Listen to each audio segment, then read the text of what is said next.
Hi mga mima, na po tayo 1 tier cake nga order.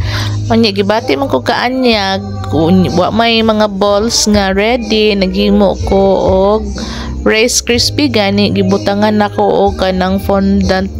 Giganahan lang gud ko og style sa iya ha, pero wala lang gud ni siya labot gud sa iya ang mga design. Ako lang siyang giadan kay wala man ko nagdali. Kani nga cake hapit na mag 1 year, wala pa gid nako nahuna-hunaan og upload. Nireklamo na gid in taon akong cellphone ani kay full storage na siya. Magsugod na ko og taod sa mga balls. Tadeng! Oh, di ba arte kaayo. Nagsugod na ko og taod sa mga balls ay ha nako na realize nga dagko ra gid akong nahimo nga mga balls. Medyo bugat gid siya para ibutang nako tanan sa cake, pero og dili nako siya ibutang tanan. Dili pud ingana kagwapa guro ang iyahang result. Hinay-hinay lang gid ang akong pagbutang sa mga balls para dili gid siya matandog kay tingali og mo collapse.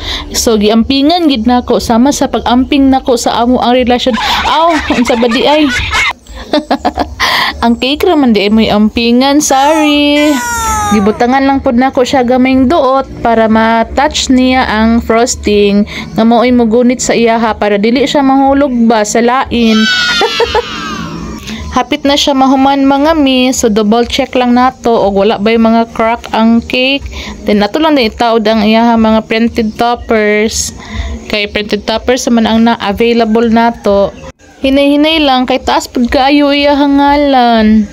So after sa iyahang ngalan ato ding itaod ang kanang printed ra pud siya nga baby girl.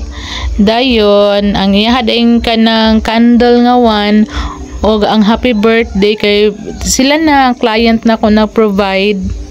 So ana ra gwapa kaayo siya, simple kaayo pero grabe ka gwapa. Ganahan kaayo ko, amot lang kamo, ganahan mo. Bala mo oy. Nag-add ko dinhi og mga butterflies, printed lang gud gihapon akong gi-add sa iyaha para masamot siya og kagwapa. So mao na siya ang ako ang nahimo nga cake karon. So mao na ni ang ato ang final look sa ato ang cake. Gwapa kayo siya. Ganahan kay ko mao na siya ang kanang color niya kay kadto ganina light kaayo sa tungod sa kahayag sa kuan sa front cam. So that's it. Thank you for watching. Babush.